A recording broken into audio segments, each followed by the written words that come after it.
Papo de Engenharia. E hoje, direto de São Paulo, a gente está aqui com uma convidada maravilhosa. Mas antes de falar da convidada, eu quero pedir a vocês que estão me assistindo que, se vocês ainda não me seguem, se inscreve no meu canal.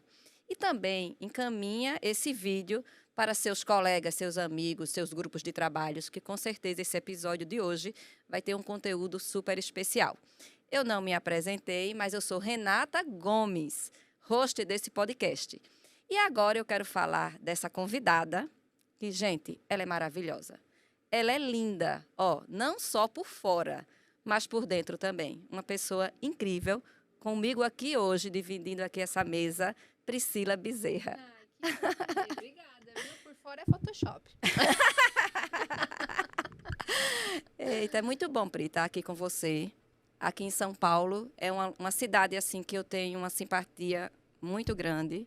Gosto demais daqui, negócios, enfim. Tenho um filho que mora aqui em São Paulo.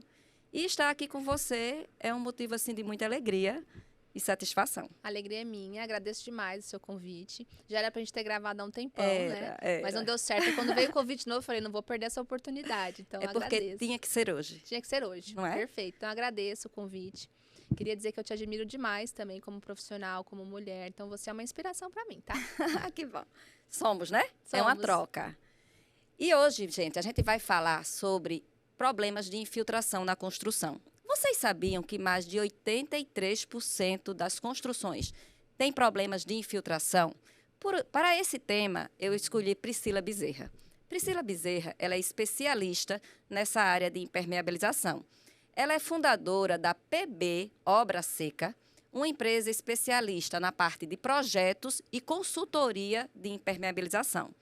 Priscila também é professora, diga-se de passagem, uma professora maravilhosa, com treinamentos de impermeabilização 360, que eu faço membro, não é assim que se diz, Pri? Exato. A Rê é membro desse treinamento. É um treinamento maravilhoso. Está lançando também um outro treinamento que eu também vou ser membro. Perfeito. Que é sobre membranas. Então, assim, gente, é um mundo incrível dessa área da impermeabilização e por isso eu convidei essa expert da área de impermeabilização para estar aqui com a gente hoje, né? Para estar aqui comigo hoje. Ô, Pri, então quer dizer que 83% das construções tem problema com infiltração. É um índice muito alto, né, Pri? Muito alto. Essa pesquisa foi feita pelo Instituto Brasileiro de Impermeabilização, que é o IB, né? Foi feita em 2022, onde eles fizeram setorizaram, né, um trecho do nosso país e, através de pesquisas com as construtoras, com os engenheiros, eles conseguiram alguns dados que foram fundamentais para a gente que atua nessa área, né? Então, a gente comprovou o que a gente vê na prática, que é as construções, novas ou não, já com infiltrações. E as infiltrações, elas acabam trazendo um monte de problema, né? Que a gente chama de manifestações patológicas. Isso. E isso também reduz a vida útil das estruturas. Então, é um câncer que existe dentro da construção civil e que tem uma série de razões. Uma delas é a falta dessa disciplina nas faculdades, tanto de engenharia quanto de arquitetura. O engenheiro não aprende sobre isso e deveria. É verdade. Eu trabalho numa área na construtora que é sobre assistência técnica, tá? Eu coordeno essa área na construtora. Poderosa. E realmente é um dos maiores recorrências, tá? É uma das maiores chamados de assistência técnica, é a parte da infiltração. O que você considera, Priscila, o que leva a causa maior dessas infiltrações nas construções?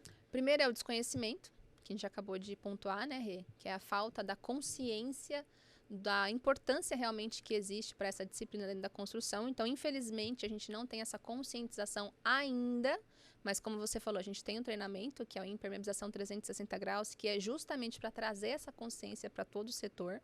Mas esse é o primeiro problema, a falta de consciência. E segundo, redução de custos. Só que qual que é o problema desse segundo, Rê? Essa redução de custos, entre aspas, ela gera mais custos depois.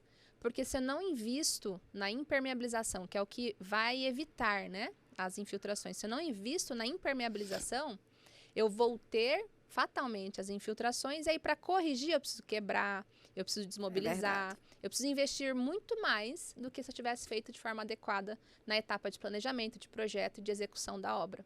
Então é uma redução entre aspas, porque no final a conta fica mais cara, né? Vamos lá, digamos que é uma economia burra, né, como se dizem. Hoje, os construtores, vamos dizer assim, né? Sejam eles engenheiros, sejam eles construtores, eles visam muito o custo. Então, a impermeabilização, você classifica que é um dos custos mais caros de uma obra? Não. Olha só que interessante. Tem uma pesquisa também feita pelo Instituto Brasileiro de Impermeabilização, que diz que se você pegar o custo total de uma obra, tudo, a impermeabilização junto com um projeto de impermeabilização é equivalente a 3% do valor total da obra. 3%. Então, se eu impermeabilizo todas as áreas que precisam ser impermeabilizadas, banheiro, área de serviço, lajes expostas, laje de estacionamento, cortina de subsolo, pouso de elevador, se eu impermeabilizar tudo e ainda contratar um projeto, é equivalente, em média, a 3% do valor total da obra. Mas essa mesma pesquisa trouxe o custo para depois resolver o problema se não investirem nesses 3%. Aí a gente parte de 15% do valor total da obra. Então, se você não investe os 3%, te acalme que você vai ter que investir os 15%. Gente, vocês estão vendo aí essas pérolas que Priscila está entregando aqui para a gente. Mas antes de continuar, Pri, me deu vontade de te perguntar. O que fez você, uma mulher, tá, entrar nesse segmento? Você é engenheira civil? Sim. Fala um pouquinho. Você é engenheira civil, me conta um pouquinho da tua história. E o que fez você entrar para essa área de impermeabilização? Muito bom. Então, eu não tinha dinheiro para fazer a faculdade de engenharia civil. Sim. E aí, eu queria entrar nessa área, sempre foi meu sonho. Mas para eu conseguir entrar, eu avancei não, né? Eu recuei uma etapa fazendo um curso técnico em edificações, porque era gratuito. Tá. Então, eu fiz esse curso técnico em edificações e na época que eu fazia o curso técnico em edificações, eu consegui entrar no mercado de trabalho. Isso foi em 2010. Em 2010, eu entrei numa empresa de impermeabilização. Eu não fazia ideia do que era isso. Eu não aprendi isso no técnico. Você foi fazer um estágio e entrou? Ou já foi contratada? Não, eu fui como técnica mesmo. Tá. Isso. Então, eu entrei numa impermeabilizadora em 2010. Impermeabilizadora é aquela que executa o serviço de impermeabilização. Tá. Entrei nessa impermeabilizadora em 2010. Consegui começar a pagar a faculdade de engenharia. Consegui, assim, entre aspas, né? Que eu precisei fazer uns bicos aí de garçonete e tal. Mas consegui começar a fazer a faculdade de engenharia. Me formei como engenheiro e o meu TCC foi sobre impermeabilização. Tá. E modéstia à parte, quando eu estava apresentando o meu TCC para a banca, os professores, né, que também, infelizmente, não tinha aquela disciplina, eles me faziam perguntas de curiosidade mesmo. Não era nem só para cariação, sabe? Claro, sempre tem uma avaliação, óbvio, né? Mas era interessante que eles gostaram do tema e falaram, poxa, que legal, conta mais. E aí, de lá para cá, eu nunca saí da impermeabilização, mas eu não escolhi a impermeabilização. Ela me escolheu. E eu não consigo olhar para outra área. Eu realmente gosto muito, porque eu vejo o quanto que é carente. É verdade. Essa, como a gente comentou, né? A falta de conhecimento em impermeabilização, o quanto que é carente no Brasil. Então, de lá, eu saí dessa impermeabilizadora em 2015, que foi exatamente quando eu me formei. Depois, de 2010 a 2015. Exato. Você passou 5 anos. Exato. Certo. Depois eu fui para uma outra impermeabilizadora, também aqui de São Paulo. Então, uma executava obras de alto padrão e a outra obras prediais. Foi ótimo porque eu vi os dois mundos. Depois que eu saí dessa segunda empresa de execução, eu fui para uma fábrica de impermeabilizantes. E ali eu me profissionalizei muito. Ali eu entendi sobre produtos, sobre desempenho, sobre norma. Ali eu aprofundei mesmo no conhecimento técnico, né? Porque o teórico eu tinha de obra, mas o técnico eu não tinha. E aí depois que eu já trabalhei nessas 3 empresas, eu falei, agora eu vou montar a minha empresa. Certo. Foi que eu montei a Obra Seca, que é focada em projeto de impermeabilização e consultoria.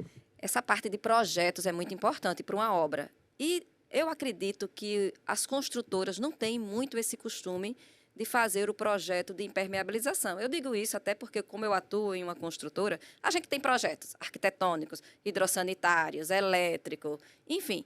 E a gente não tem o projeto de impermeabilização. O que leva a gente não ter essa cultura, né? Os construtores não terem essa cultura de se ter esse projeto?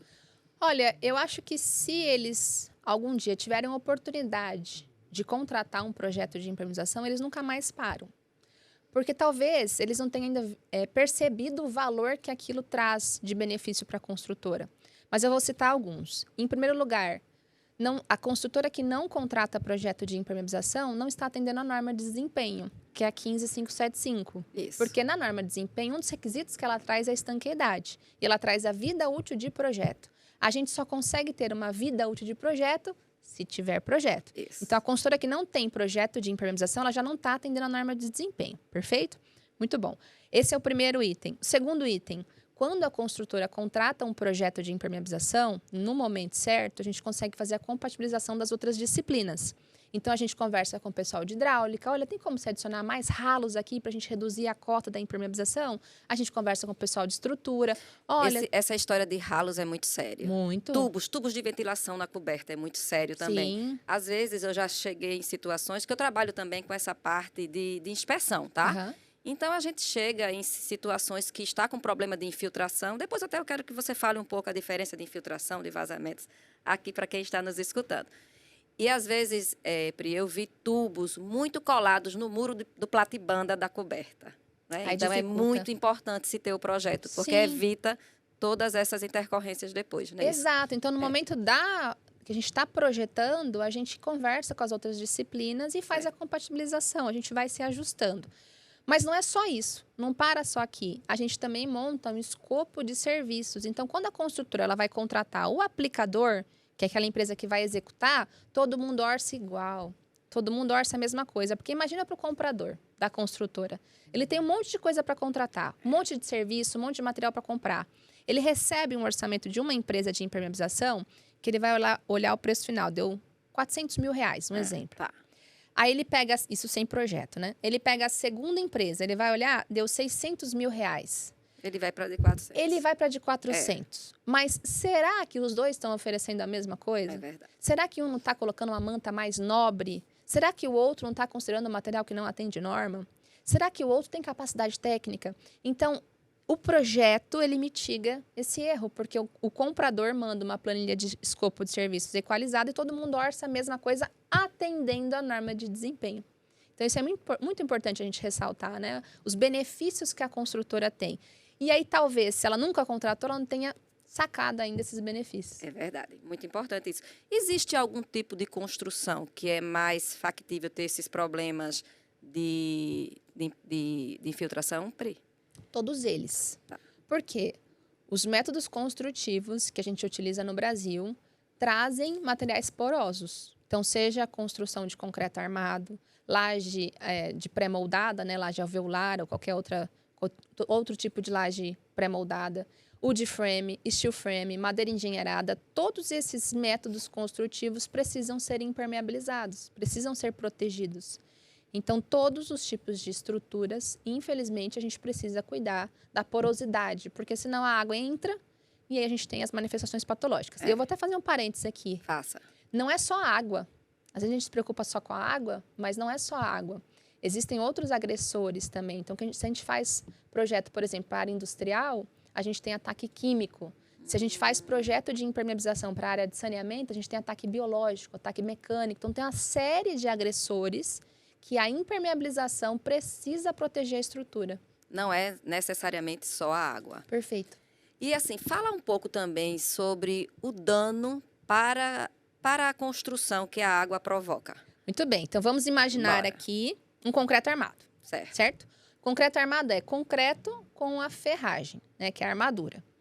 O concreto é poroso. Logo, ele deixa, se a gente não impermeabiliza, ele deixa ali os fluidos entrarem. Fluido, a gente pode pensar estado líquido e estado gasoso. Isso. A gente tem que se preocupar com esses dois fluidos, né?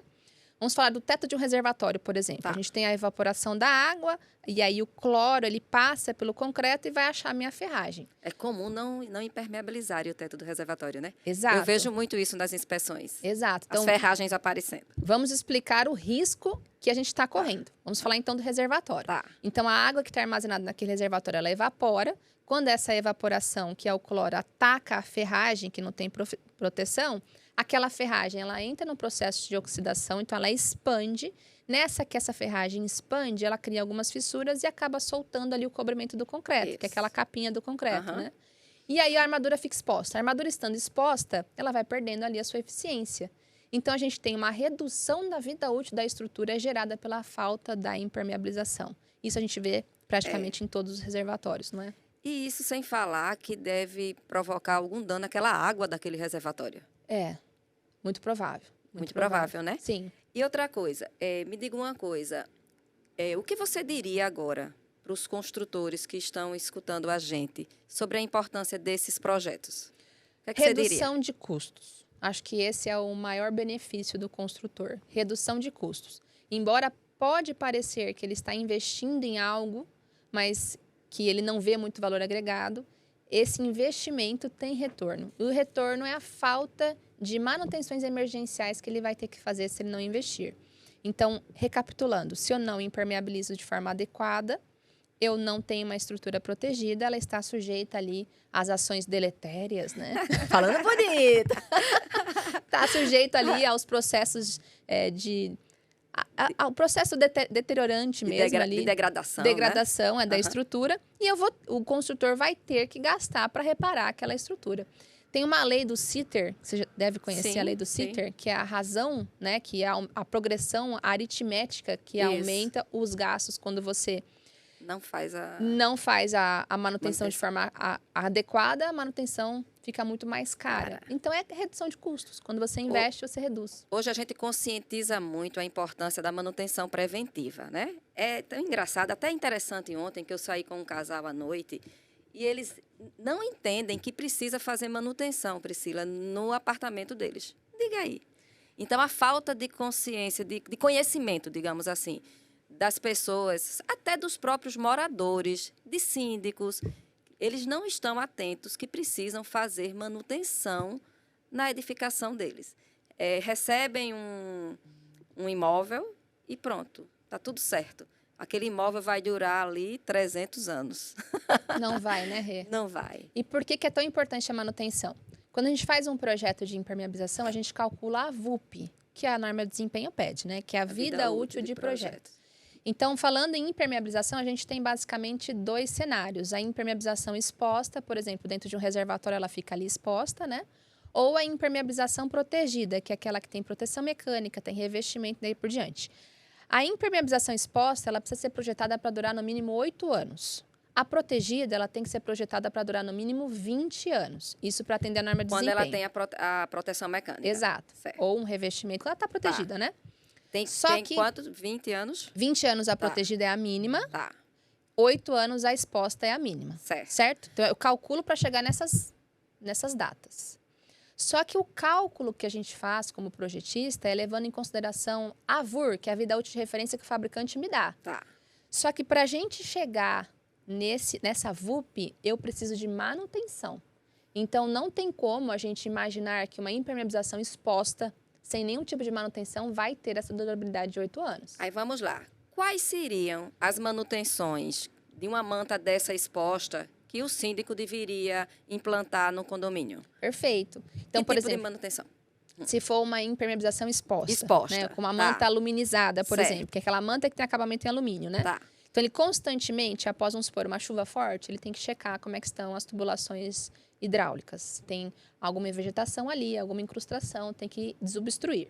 Além disso, ele tem que checar as emendas ali das mantas para ver se precisa fazer algum reforço, algum ponto. Certo. Ele precisa estar sempre, inclusive é uma das orientações e instruções que a gente coloca dentro dos projetos que a gente desenvolve. A gente coloca um plano de manutenção. Muito bom. Referente a cada ambiente. Então, no reservatório, como é que tem que limpar? Isso. Eu posso vir com uma escova de aço forte e esfregar o meu reservatório? Será que eu não vou... Na limpeza, será que eu não vou danificar a impermeabilização? Então, no nosso projeto, a gente coloca todo esse plano. Então, o síndico, o condomínio, eles têm essa obrigação para a gente poder pleitear aí uma garantia, né? A garantia é de 5 anos, que os aplicadores dão. Mas para a gente poder pleitear a vida útil da impermeabilização, está vinculada à manutenção.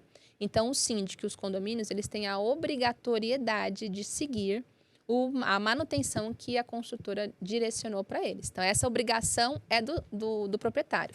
Eu vou até fazer uma analogia aqui, bem rápido.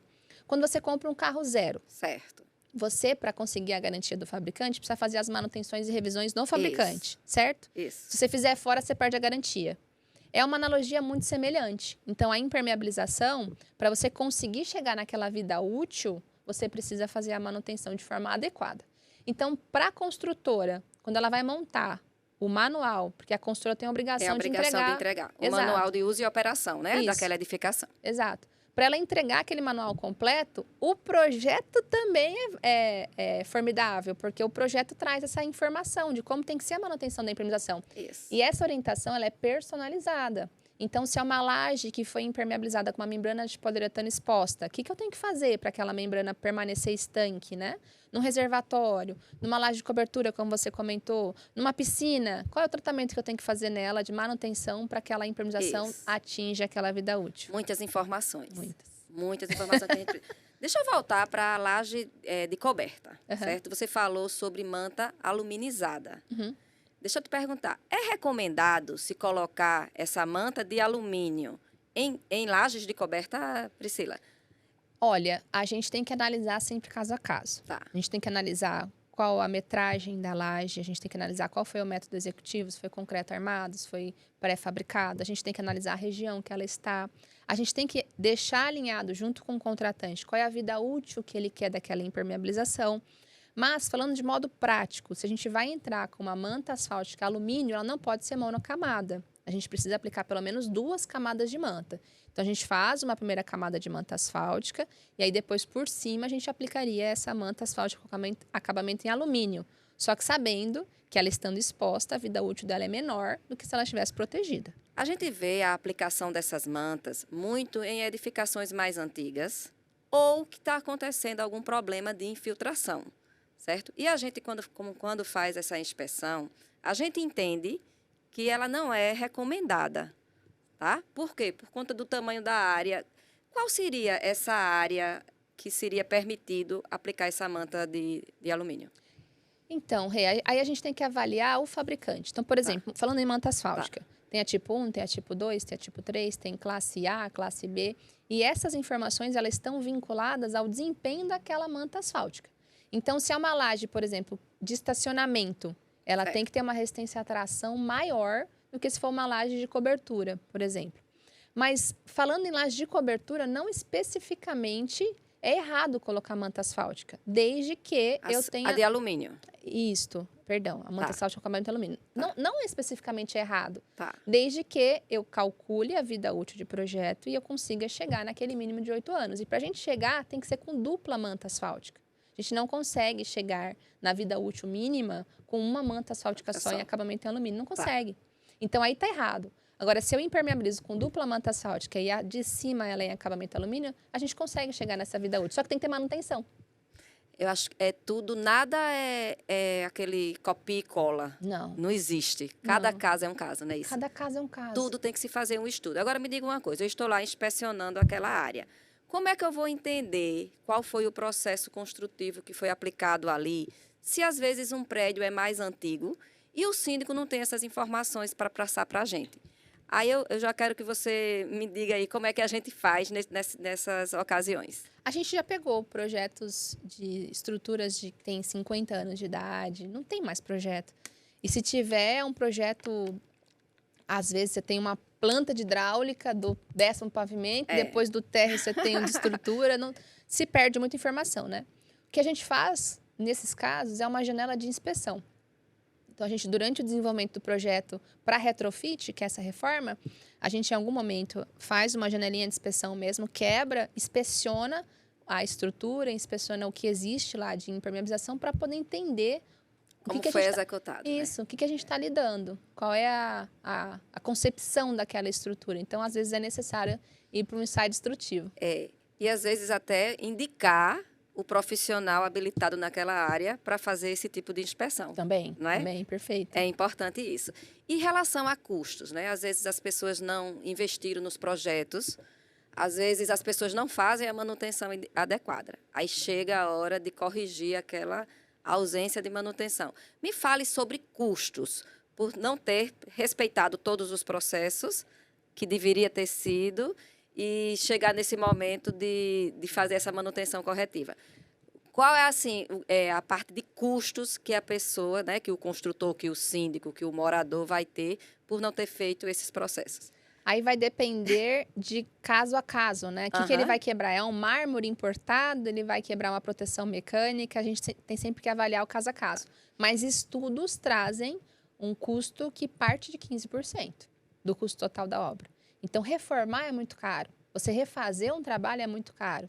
E alguns estudos trazem essa margem aí. Mas a depender do local que você está trabalhando, vamos supor, eu já peguei um caso recentemente de uma piscina que foi impermeabilizada sem critério técnico, não tinha projeto, não tinha nada. E eles instalaram pedrijal, que é aquela pedra palimanã, que é uma pedra vulcânica importada, cara. E aí, quando a gente inspecionou uma obra nova, que não tinha nem sido entregue ainda, estava com um monte de infiltração.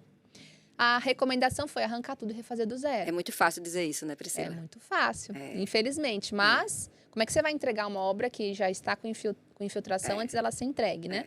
Então, a recomendação nesse caso, a gente inspecionou, a gente fez uma análise e, infelizmente, a gente chegou... Nesse caso, sim. Tem alguns casos que a gente consegue de outras formas, mas nesse caso, realmente estava com muitas infiltrações. E aí, quanto custa você quebrar um revestimento deste, importado, e refazer? Então, fica um custo muito mais alto e estudos trazem essa margem de 15%, a partir de, né? É verdade. Me fale um pouco sobre tecnologia nessa parte da impermeabilização. Como é que está hoje o mercado falando de tecnologia? Tem muitas inovações, Priscila? Porque a gente... Uma das técnicas mais comuns é aquela manta asfáltica, não é isso? É aquela manta asfáltica com aquele bujãozinho, aquele... Maçarico. Tá. Aí me fale sobre tecnologia. Esse ainda é uma grande técnica ainda construtiva ou existe tecnologias mais novas, mais modernas, mais atuais? Fala um pouco sobre isso. No Brasil, a manta asfáltica ainda é o sistema mais utilizado. Mas logo em segundo lugar, nós temos as membranas acrílicas, que é popularmente conhecida como manta líquida. É aquela mantazinha branca que colocam nas cobertas também, nas lajes de cobertas. Isso, então o material ele é acrílico, né? Uma membrana que você molda no local, como se fosse uma pintura, a grosso modo. Sim, como se e fosse aí ela forma ali uma película protegendo a estrutura. Então, em primeiro lugar, ainda estão as mantas asfálticas. Porém, eu acompanhei essa transição, tá? Então, quando eu entrei no mercado, a gente tinha a manta asfáltica assim disparado. Era difícil as obras que a gente conseguia entrar com material diferente. Só que com o passar do tempo, a gente sofreu, há alguns anos, aumento progressivo da Petrobras. Quanto ao asfalto, o combustível aumentou, os alimentos também aumentaram por causa do custo do combustível. E a impermeabilização sofreu muito. Eu lembro que nessa época a gente estava executando obra e cada semana a gente tinha um preço diferente dos fabricantes. Porque eles recebiam repasse da Petrobras e eles repassavam aquilo para os custos, né? Então, a manta foi subindo de preço, o asfalto foi subindo de preço, a manta... Até que chegou um momento que o mercado... Deixa eu ver o que é esse negócio aí de membrana. Entendi. E aí, as membranas, não só acrílicas, mas... Você, nessa época, estava o quê? Na loja da... Não, executando. Executando. Então, eu realmente vi essa mudança, porque a cultura da empresa que eu trabalhava nessa época era manta. Então, a gente acompanhou os repasses e a gente discutia muito com as construtoras, porque elas não estavam aceitando aquelas mudanças toda hora, constante nos custos. Então, foi uma época muito impactante para o setor da impermeabilização, né? E aí, as membranas começaram a ganhar espaço. Não só as membranas acrílicas, mas membrana de poliuretano, membrana de PMMA, membranas de poliureia. Outras tecnologias começaram a ganhar mercado. Então, hoje nós temos ali, ainda em primeiro lugar, a manta asfáltica, mas colado com ela nós temos as membranas, que são essas moldadas no local. Ela já está sendo inserida bastante no... E ela é utilizada na época da construção ou é mais para reparos? Os dois. Eu consigo usar as membranas impermeabilizantes tanto na fase de construção, quanto depois para fazer reparo. Tá. Deixa eu te perguntar uma coisa, Pri. Fala aí a diferença, infiltração e vazamento. Para as pessoas que estão aqui nos escutando, como é que a gente pode diferenciar o que vem a ser uma infiltração e o que vem a ser um vazamento? Muito bom. Então, vamos imaginar que nós temos um banheiro que foi impermeabilizado, que está estanque a impermeabilização, mas o vizinho de baixo está reclamando que está pingando água ali no forro dele. Aí você vai testar a impermeabilização e ela está eficiente. Não está? Mas caramba, de onde está vindo essa fonte de água? E aí, através de alguns ensaios, né, geofone e outros ensaios que existem no mercado, você consegue detectar que tem uma falha na tubulação hidráulica. E essa falha na tubulação hidráulica, ela está causando um vazamento. Então, quando o problema vem de uma tubulação hidráulica, é um vazamento. Agora, quando aquele vazamento, a água consegue penetrar pela estrutura, ela causa uma infiltração. Então, a diferença é a fonte, né? Então, quando a água vem de uma tubulação, é um vazamento. Quando a água vem de uma impermeabilização falha, é infiltração. Tá, E mas também tem o caso da água que vem da tubulação e infiltra na laje. infiltra na loja. Mas assim, não seria também um vazamento quando a água está infiltrando pela laje por problema de impermeabilização? Aí a gente chama de infiltração. Não deixa de ser um vazamento de água. É que fica Não deixa de- confuso se a gente usar fica o mesmo confuso. termo, né? Aham. Então, A gente associa assim. sabe por quê, Rê? Aham. Por que acontece? Você, trabalhando com construtora, você contratou uma empresa especializada para executar, você contratou um projeto, você investiu.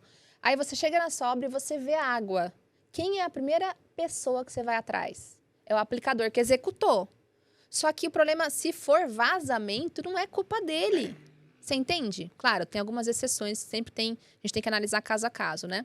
Mas se o aplicador fez o trabalho correto, impermeabilizou, fez teste de tanqueidade, que é aquele teste que a gente faz para ver se está tudo certo, e ele entregou e estava tudo ok, e depois apareceu um problema, a gente tem que É diferenciar verdade. o que é um vazamento que vem da tubulação, que aí você tem que ir atrás da empresa de hidráulica, ou o que é realmente uma infiltração. Então, por isso que a gente precisa diferenciar. É um dos itens mais difíceis de se encontrar, né? Isso. É, muito difícil. Quando a gente é chamado para detectar algum vazamento ou alguma infiltração no imóvel, É difícil. é uma das coisas mais difíceis de se identificar.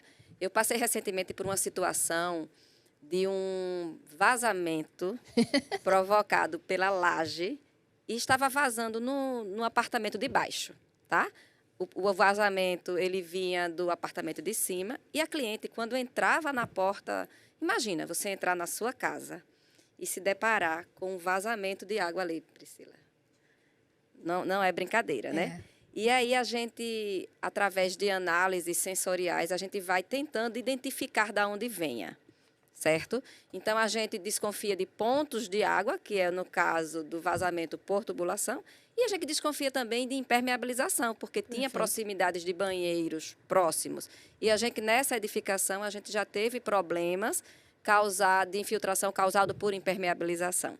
Então, até a gente achar a técnica, a gente fez algumas tentativas que a gente não teve êxito, a título de tirar um revestimento ripado, chamamos a empresa de imóveis para remover todo o painel dela, ripado, para não ter que quebrar a tubulação do outro lado. E quando removeram esse painel, Priscila, estava tudo seco lá na parede. Mas o piso estava com manchas de umidade, certo? E de onde é que está vendo esse vazamento, de onde é que está vendo essa infiltração? E, resumindo, depois a gente, com a tecnologia, a gente tem alguns equipamentos que nos auxiliam, então a gente verificou de onde realmente vinha, que foi problema de execução, na hora de colar a tubulação rompeu, enfim, e vai vazando, e provocou esse desgaste, né, para o cliente do apartamento de baixo. Ainda estava no período de garantia da construtora, a construtora arcou com tudo, mas aí eu te pergunto, esse vazamento que veio do apartamento de cima para o apartamento de baixo, qual é o risco que causou nessa laje, tá? A gente teria que dar alguma atenção a essa laje diferenciada por essa água estar percolando ali por aquela parede, indo por aquela laje e chegando a vazar no apartamento de baixo. Existe alguma preocupação que a gente poderia ter com essa estrutura? O que é que você me diz? Deixa eu ver se eu entendi. Nós tínhamos um banheiro que a tubulação dele passava por debaixo da laje e um forro embaixo dessa tubulação. Isso, forro de gesso. Forro de gesso. Então, Aí a perfurou. tubulação passava pelo entre-forro. Isso. E aí a água conseguiu passar pelo forro e chegou no Isso. banheiro de baixo. Isso. Nesse caso aí, o banheiro de baixo está impermeabilizado. Então, aquela água que estava infiltrando é como se fosse a água do chuveiro, digamos assim. Então, aí a gente não tem grandes problemas estruturais. Mas quando a gente está falando de um problema, de uma infiltração que está percolando mesmo por dentro da estrutura, que não era o caso, certo? Não era o caso, Então, né? ele percolou. Ele não estava vazando no banheiro, ele estava vazando na sala. Então, ele percolou Na sala? pela estrutura e vazou na sala. Ele não vazou no banheiro de baixo? Não, ele foi percolando pela estrutura. Aí é e um problema. vazando. Não, aí é um problema porque a sala não está impermeabilizada, é uma Não, área seca, né? Isso. Então aí é um problema. E sempre que a gente tem uma infiltração, a gente tem que analisar como que está aquela estrutura. Qual foi o processo deletério que ela sofreu naquele período. Então, por exemplo, o projeto que eu comentei com você que a gente desenvolveu para um empreendimento que tinha quase 60 anos.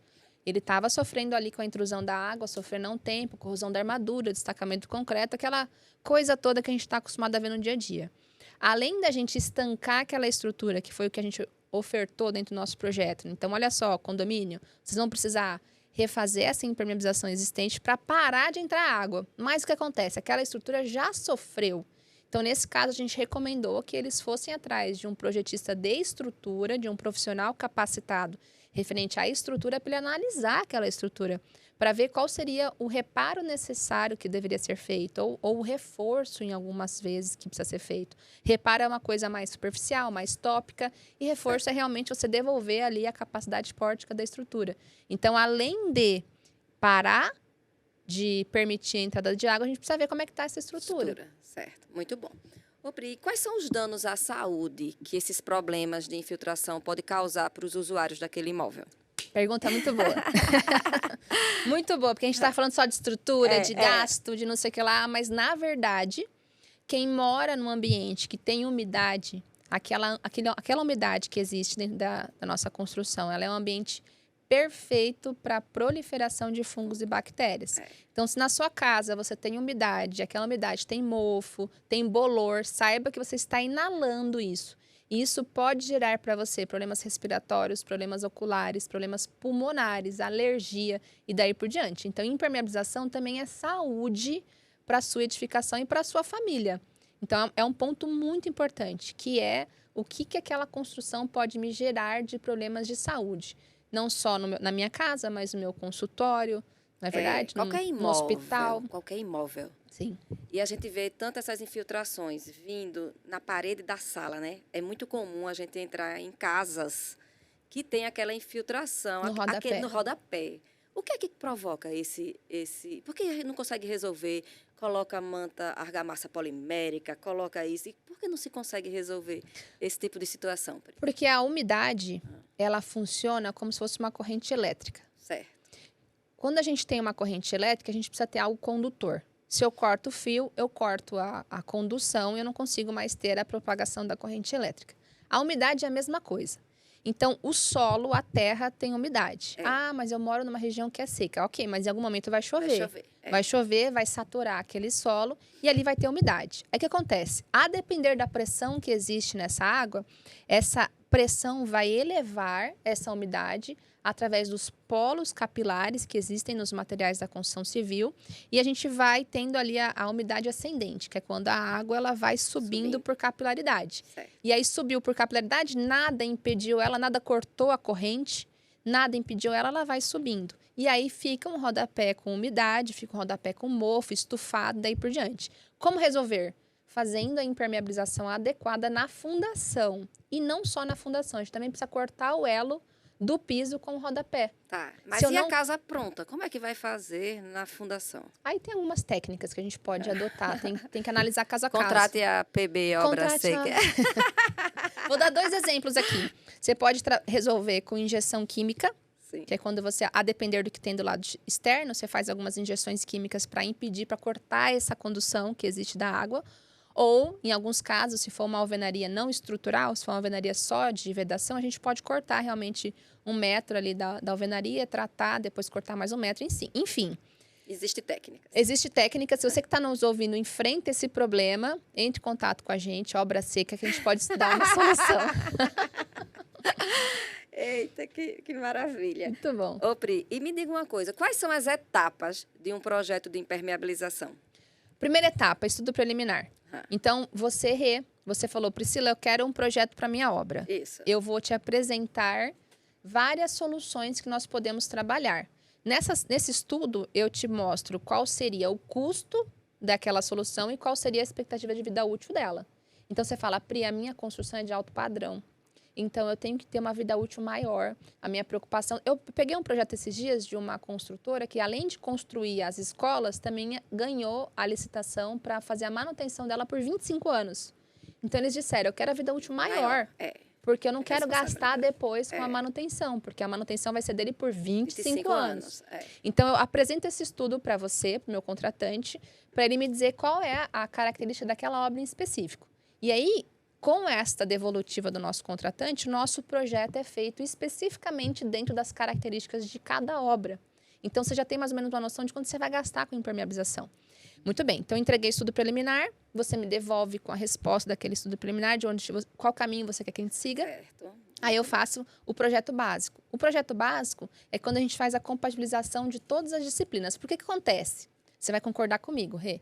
As construtoras hoje terceirizam tudo. Então, ela terceiriza a hidráulica, ela terceiriza a estrutura. A elétrica. Terceiriza tudo.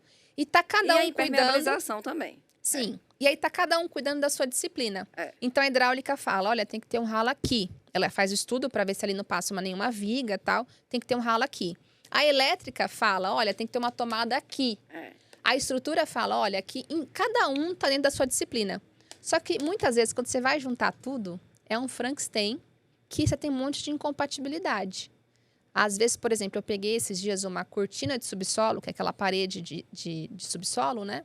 Que ia ser um estacionamento e que o projeto de elétrica tinha previsto uma tomada naquela cortina de subsolo. Por quê? Porque hoje em dia nós temos muito carro elétrico. Isso. E eles estão prevendo muitas tomadas para poder abastecer aqueles carros. Só que essa cortina ia ter umidade. Por quê? O método construtivo dela não nos permitia impermeabilizar na face externa. Então, eu sentei com o contratante e apresentei um estudo para ele. Olha, ou a gente tira essa tomada daqui, ou a gente muda o método construtivo da cortina para eu poder impermeabilizar pela face externa, para a gente não ter umidade para poder colocar essa tomada. Porque você imagina se alguém leva um choque. Liguei. É.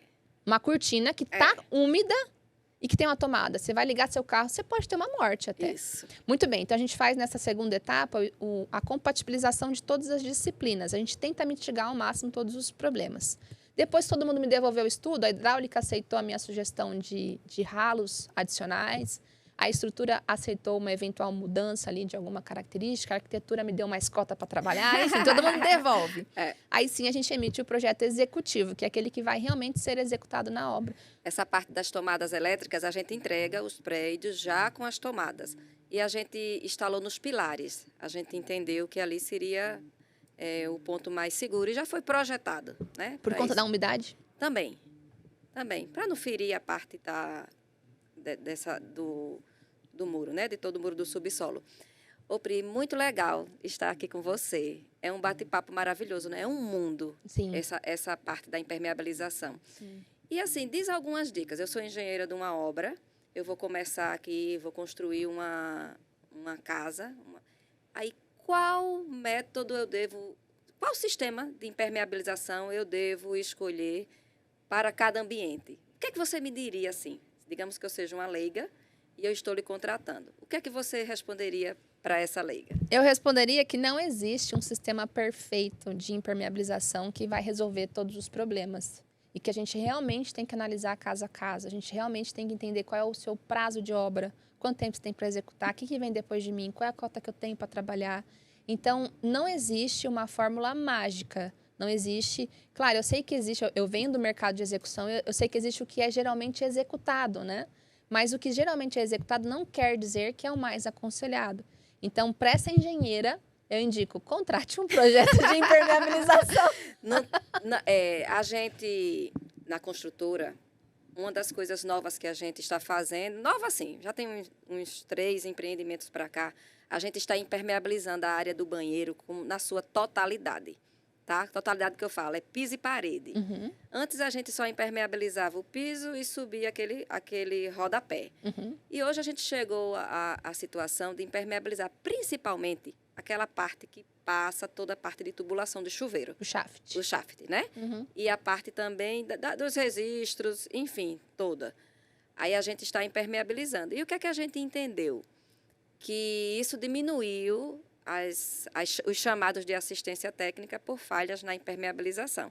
Então, assim, existem métodos também que a gente tem que implantar na construção, durante o período da construção, para eliminar essas infiltrações, né? Isso, Perfeito, Pri? isso mesmo. Ô, Pri, você me conta uma coisa. Você é uma mulher, assim, né, dos negócios, sempre está em movimentos, dando palestras. Você tem sua empresa, você participa de podcasts, você é uma pessoa, assim, sempre muito presente em tudo. Como é que você concilia, Pri? Me conte. Você ser Terapia. mulher, você ser mulher, Você é casada, tem 2 meninos pequenos. Como é que você concilia toda essa sua vida pessoal com a vida profissional? Eu tenho consciência de que eu estou passando por uma fase, eu estou tirando o melhor dessa fase. Então, eu tenho consciência de que a vida que eu estou levando hoje, ela não é saudável para eu reverberar ela para muito tempo. Então, eu tenho trabalhado muito, até porque a obra seca ela vai fazer 2 anos. Então, a gente está numa fase de criar procedimento, a gente está com uma equipe fantástica, a gente está com um projetista experiente, a gente está com administrativo. Então, a gente tem um time muito enxuto, porém muito engajado. Certo. Então, eu estou numa fase de criar procedimento, padrões dentro da empresa para eu poder sair um pouco mais da operação. Mas eu ainda estou na operação, eu ainda preciso estar presente. Isso demanda bastante de mim. E também eu faço muitos movimentos, né? Eu participo de muita coisa, porque eu acredito que seja o momento de eu aproveitar essas oportunidades. E isso acaba reverberando também para a empresa. E eu entendo que isso é uma fase. E eu estou me preparando para que eu tenha menos carga e mais qualidade de vida. Mais tempo com a minha família, mais tempo com meus filhos. Mas, por enquanto, eu estou mais focada, sendo bem sincera, então, estou mais focada em operacionalizar a empresa, em aproveitar as oportunidades, do que eventualmente ser uma ótima mãe. Não estou dizendo que eu sou uma mãe ruim, mas estou dizendo que eu poderia ser mais presente, por exemplo. Então, eu almoço em casa todos os dias com os meus filhos, até porque eu trabalho bem pertinho, então eu tenho esse privilégio. Mas, por exemplo, buscar na escola, eu não busco. Eles vêm de perua. Que mais? Fazer lição de casa, às vezes é meu marido que faz, às vezes sou eu. Então, eu tenho consciência de que é transitório e que eu quero que isso tenha prazo final para acabar, para eu poder me dedicar mais a essa fase tão importante que é o crescimento deles, que o tempo não volta. Mas, ao mesmo tempo, eu quero ter um futuro brilhante para eles. Certo. Eu venho de família muito humilde. Sim. Eu sei o que é ter que trabalhar 1 ano, que foi o que eu fiz, como garçonete, mesmo fazendo faculdade, para poder pagar a faculdade. Eu não quero que meus filhos tenham que passar pelo que eu passei. Então, por conta disso, eu estou preparando o futuro deles. Então, eu estou nessa transição de loucura, de trabalhar bastante, mas ela tem prazo para acabar. Certo. O que é que você diria para essas mulheres? Eu vejo você uma pessoa assim muito carismática. Você é aquela pessoa que dá atenção a todo mundo. Você hoje me tratou, né, com uma simpatia muito grande, mas eu sei que não é só a Renata. Lógico que você teve uma simpatia a mim. A gente se conectou desde o primeiro dia. A gente se conectou, você está disponibilizando do seu tempo, que algo hoje nosso precioso é o tempo, né, Priscila? Sim. E aí, o que é que você diria para essas mulheres que querem entrar no mercado de trabalho, que querem progredir, às vezes até estão no mercado de trabalho, mas às vezes não estão felizes, não estão dando o melhor do seu potencial, tem um potencial grande ainda para crescer e se sentem insegura de empreender, porque você me contou que você era da CLT. A vida toda, desde os 15 anos, viu, Jaelson? E você saiu da CLT... E você saiu da... Amor, você tá aí. Depois vem aqui fazer uma pergunta para a Pri. Vem aqui, amor. Bota a cadeirinha aqui do meu lado. Vai, chega. Aí você... Chega, me perdi um pouquinho. Sim, o que é que você diria para essas mulheres que ainda estão na CLT, que querem empreender, estão inseguras, estão com medo? O que é que você diria para essas pessoas, principalmente para as mulheres? Eu tenho certeza que a nossa insegurança ela está diretamente ligada ao nosso preparo. Então, eu diria para essas mulheres, se preparem, acreditem no seu potencial, isso é em primeiro lugar, mas se preparem, se capacitem, porque empreender realmente não é fácil, né, Rê? Aí, eu já deixei aqui chegando. Meu parceiro. Que intromissão, que prazer. Deixa ela terminar, vai. Mas para essas mulheres que querem sair eventualmente de um CLT e quer empreender, que é mãe, né, que tem aí outras atividades que a gente acaba acumulando, né? Eu digo, primeiro, confie no seu potencial e segundo, se preparem, vão atrás de capacitação de empreendedorismo mesmo, porque não é fácil, a gente tem que aprender a gerir pessoas, entender sobre contabilidade. Tudo. É tudo muito complexo, negócios. Mas, Priscila, como que eu vou me capacitar? Vai atrás do Sebrae. Sebrae é gratuito. E eles dão suporte, eles dão acompanhamento, eles capacitam mesmo quem quer empreender. Eles fazem plano de negócios gratuitos. E, claro, quem tem uma condição financeira de investir um pouco mais, vai atrás de um consultor, faça um plano de negócio. Por que é importante? Você precisa saber que mercado você vai atuar, quem é seu público-alvo, E que dor você vai resolver daquele seu público-alvo. No momento que você descobre isso, é certeza de sucesso. E aí, quando eu resolvi empreender, não é que eu tinha dinheiro guardado e falei, pronto, agora eu vou brincar de empreender. Não, eu tinha dívida. A gente tinha comprado apartamento, criança na escola, convênio. É tudo muito caro, né? E aí eu falei, e agora? Eu vou sair do meu CLT, que eu tenho um salário interessante, tenho ali uma estabilidade, porque eu entregava um bom trabalho para a empresa, eu vou sair. E se eu não conseguir fechar projeto? E se eu não conseguir pagar as minhas contas, né? Mas, no momento que eu decidi, que eu analisei, que eu sabia quem era meu público-alvo, eu sabia qual era a dor e o meu diferencial, acabou. Não é que acabou 100%, tá? Mas diminuiu muito o meu medo. Porque eu falei, vai dar certo. E eu vou fazer até dar certo. Não vai ser o primeiro não, nem o segundo não que vai me parar. Eu vou fazer até dar certo. Então, quem está nos ouvindo, se você tem essa pretensão de empreender, faça até dar certo. E entenda o mercado que você vai atuar. Porque é certeza que vai dar certo. Muito Não é mesmo, doutor? Ô, Pri, deixa eu fazer uma pergunta. Você, como mulher, nessa área da impermeabilização, na área da engenharia, você já passou por uma situação assim constrangedora, de assédio? Você é muito bonita, você é muito vistosa, Obrigada. né? Como dizia meu avô. Vistosa. Essa menina é muito vistosa. Você já passou por alguma situação assim que você se sentiu constrangida? Conta aí pra gente. Passei por muitas situações, passo até hoje. Infelizmente, é uma realidade, né? Uma que foi muito marcante para mim foi no momento que eu queria já empreender. Eu queria alçar voos maiores, eu queria ter novos desafios, aprender mais. E aí surgiu uma oportunidade de trabalho. Uma fábrica maior do que eu trabalhava na época, uma fábrica de impermeabilizantes multinacional, onde um diretor entrou em contato comigo falando, nós temos uma vaga, você tem interesse? Eu falei, me conta mais sobre essa vaga. Ele me contou, achei fantástica, marcamos a entrevista. Essa entrevista foi dentro de um shopping, um café de um shopping. E meu marido, muito parceiro, foi comigo. Sim. Me levou para o local, ficou ali afastado, né, analisando o movimento. E eu na entrevista com esse diretor. E aí, durante a entrevista, ele falou, mas me conta mais, você é casada? Você tem filho? Eu falei, sim, sou casada, tenho 2 filhos. Ah, legal. E de final de semana, você gosta de fazer o quê? Aí eu já comecei a achar estranho. Ele não está perguntando minhas características profissionais, qual é o meus defeitos, né? Ele não tá perguntando questões profissionais. Ele começou a ir para um questionário pessoal, o que gostava de fazer de final de semana e tal. E dançar, você gosta de dançar? Eu falei, vamos focar então na vaga? Ah, não, você tá tranquilo, você já passou, já fica tranquilo aqui. E eu fiquei muito incomodada. A gente encerrou ali a entrevista porque ele percebeu que eu estava incomodada, né?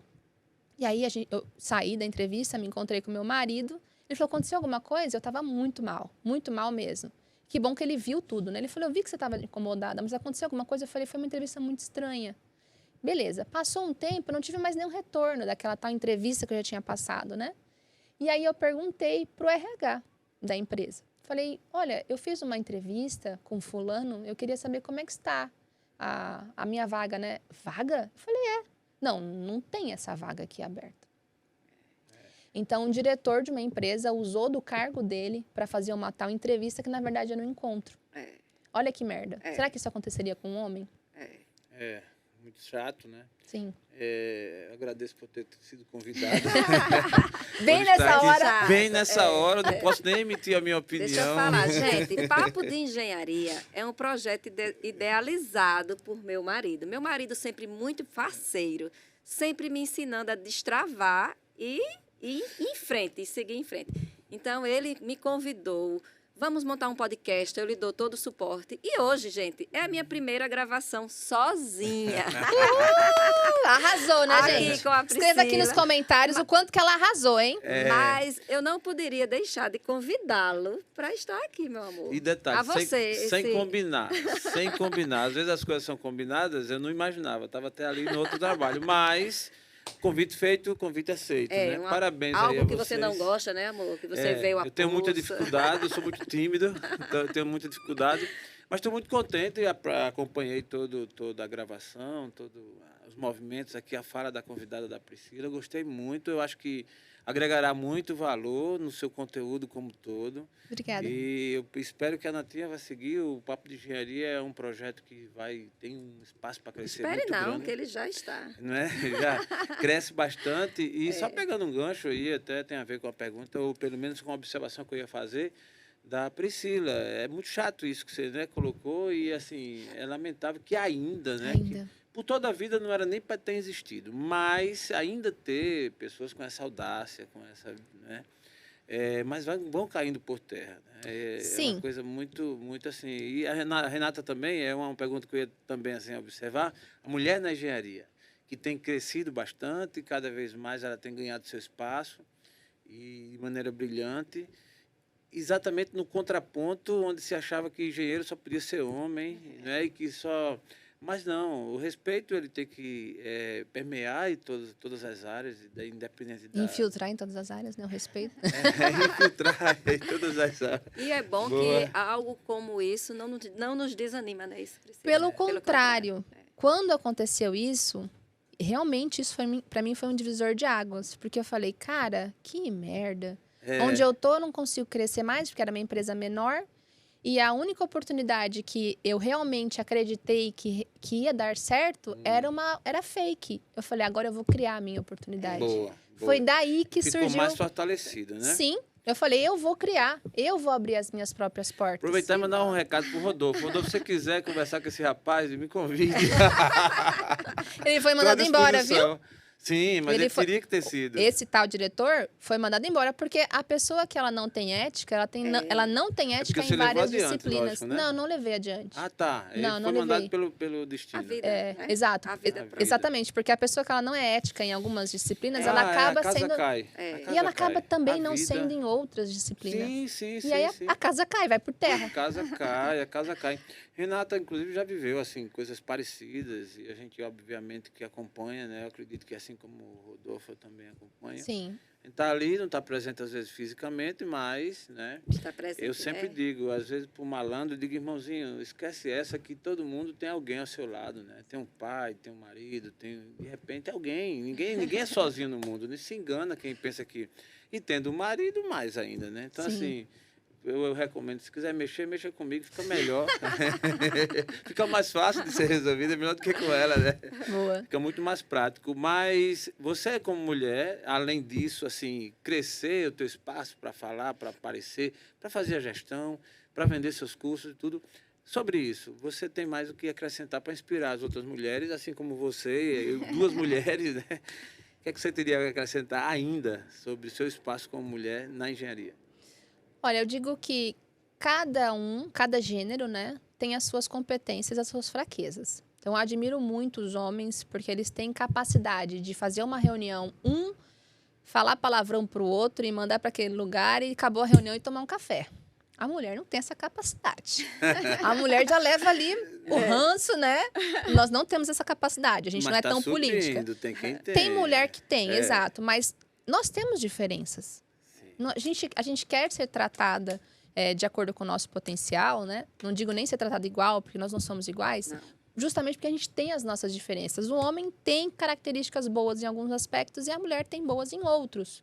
E nós temos muito espaço na engenharia, porque a gente é detalhista. Pode falar o que quiser. A mulher é detalhista. E é por isso que tem tanta mulher projetando, tanta mulher em projetos. Porque nós somos detalhistas. O projeto precisa disso, né? Em obra também, em manutenção. A mulher é detalhista. É verdade. Ela vai ali ver o revestimento dali da parte de cima. Então, essa característica, essa qualidade, né? De ser detalhista... É cientificamente comprovado, a mulher é mais inteligente que o homem, ponto. Isso é fato. Agora, lógico... São inteligências diferentes, né? Mas no geral, se você pôr na balança, Agora, umas exploram mais, outras exploram menos, os homens também. Então, aí tem os destaques diferenciados por conta disso. Mas isso existe já, é comprovação. Quando a mulher tem o espaço e ocupa, aí ela tem a oportunidade de explorar essa inteligência. E nesse quesito do detalhe, é um fato. É um fato. Então, a gente tem muito espaço na engenharia. Muito, muito mesmo. E a gente tem que ir atrás desse espaço, desse lugar de poder. A mulher está conquistando lugares de poder. Nossa, por exemplo, você vê o CREA São Paulo. Ele existe há quase 90 anos. É a primeira vez na história do CREA que nós temos uma presidente mulher. Interessante. Foi a primeira vez que uma presidente mulher se candidatou à vaga, que uma mulher se candidatou à vaga. E agora nós temos a Lígia, um beijo para a Lígia, inclusive, que é a presidente do CREA São Paulo, a maior órgão de classe da América Latina. Imagina. É uma mulher no poder. Lá em Maceió também. Alagoas, Pri. Lá em Alagoas a gente tem a Rosa. Beijo É pra uma Rosa mulher, também. já está no segundo mandato. Olha só que legal. Um beijo para a Rosa E foi também. a primeira Isso mulher aí. lá também a entrar nesse cargo. Detalhe, muito experiente, ela é inovadora, Isso. ela tem feito um grande trabalho, assim, e aplaudido, inclusive, pelos homens também, né? Exato. O seu Então, entorno é isso. tá os A homens. gente não precisa competir com os homens. eu também cada penso um, assim, Priscila. cada um tem o seu espaço, É. cada um tem a sua qualidade, cada um Isso. tem a sua fragilidade. Sim. O que a gente tem que fazer é acreditar na capacidade Da que nós, gente, mulheres, isso. temos. A gente pode, sim. A gente é capaz, sim. Então, é isso. É a gente não focar nas nossas coisas ruins, e sim Sim. focar nas As nossas coisas qualidades, né? Perfeito, É, perfeito. e tê-los como nosso parceiro. Isto. Né? A gente é parceira dele, andar um do lado do outro. Não é isso? Exato. Espaço se exato. conquista, E né? passa se conquista. Espaço se conquista. Que casal, hein, Brasil? Que casal! Eu vou deixar vocês terminarem o episódio juntas, a Deixa eu- sós aí. aí com a gente, eu tô termina aqui muito com a gente. contente. É tão Termina aí. maravilha. E aí, Pri, gostou do podcast? O Ô, que, é que Rê. você queria falar aí do papo de engenharia? Eu Diga queria aí. dizer que você tem que levar esse podcast para o Brasil todo. Eu acredito que ele tenha que ser itinerante. Certo. Eu acredito que onde você tiver oportunidade, você tenha que levar realmente o papo de engenharia com várias disciplinas envolvidas para o Brasil todo. Parabéns pelo seu episódio, parabéns pela sua carreira que está cada vez mais em ascensão, né? Se reinventando sempre. Então, continue e parabéns. É isso que eu tenho a dizer. Muito bom. Geralmente a gente deixa para o convidado, já na reta final, esse espaço para as considerações finais, de repente falar algo que deixou de ser falado no Isso. decorrer. É uma temática muito rica, muito vasta, né? Imagine que você vai estar reunindo aí experiências, vivências, altos e baixos ao longo da vida. E aqui ainda é um espaço para você fazer, né, Nata? Suas considerações, seus agradecimentos. Então, Fique à agradeço vontade. aos dois pelo convite. Agradeço, foi um prazer enorme estar com vocês. E para quem ficou com a gente aqui até agora, se tiver interesse em conhecer mais sobre o universo da impermeabilização, eu tenho um treinamento que chama Impermeabilização 360 Graus. É um treinamento online, mas a gente tem encontros ao vivo para poder tirar dúvida, fora o acompanhamento que a gente faz, né, Com Rê? certeza. Então, a gente não tem vagas abertas nesse momento que a gente está gravando um vídeo, mas eu vou deixar o meu Instagram, que é @enge, de engenheira, _ Priscila Bezerra, e por lá a gente sempre coloca as informações sobre quando vai abrir a próxima turma desse treinamento. Se vocês não pegaram, eu vou deixar aqui embaixo, nos comentários, o Instagram da Priscila. Mas viu? diga aí, você gosta do E- treinamento? Calma. Membro. E eu sou aqui uma aluna, eu vou dizer que eu sou aluna, porque quem ensina e quem aprende é a aluna, tá certo? A Priscila é uma pessoa tão maravilhosa que ela não gosta de chamar a gente de aluna. Ela diz que a gente é membro. Mas aí eu respeito a opinião dela, mas eu digo, eu sou aluna da Priscila Bezerra. Boa. Que linda. Ela é uma professora maravilhosa. Gente, a didática dela, as técnicas que ela utiliza, a apresentação de todo o conteúdo, é uma profissional muito competente que eu recomendo. Então, se você tem interesse, ou se você não tem interesse, passe a ter. Porque se você é engenheiro Boa. e atua na área, você tem que entender de todos os sistemas construtivos de uma obra. E a impermeabilização é uma delas. E diga-se de passagem, um dos sistemas mais importantes, ou tão importantes como outros. Muito bom! Gostei do Arrasou. pitch, É, gostei do você pitch. Obrigada, Rê. Ô, Pri, muito obrigada por você estar aqui com a gente. Estou muito feliz, né, amor, Isso. de estar aqui com você. Você, assim, é um amor de pessoa. Que Deus abençoe a sua vida, Amém. viu? E que você continue aí nesse processo seu de ensinar, de trazer as pessoas para esse mundo do empreendedorismo, enfim. Muito bom. Muito bom ter você aqui com a gente. Amém. Que viu? Deus abençoe vocês também. Amém. E a vocês que estão com a gente aqui até agora, eu quero agradecer e dizer que toda quinta-feira, às 18 horas, a gente vai lançar um conteúdo novo de engenharia. E não perca esse nossos conteúdos. Muito bom. Eu também quero agradecer a convidada, agradecer a minha esposa, Renata. Eu chamo geralmente de Natinha e eu achei... Então chame de Natinha. É Natinha. Esse ambiente é maravilhoso aqui. Agradecer ao espaço, à casa que nos recebeu.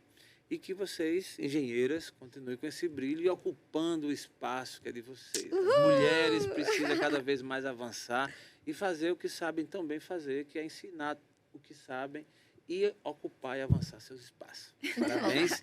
Papo de Engenharia. Até a próxima. Aprove Muito Deus. bom.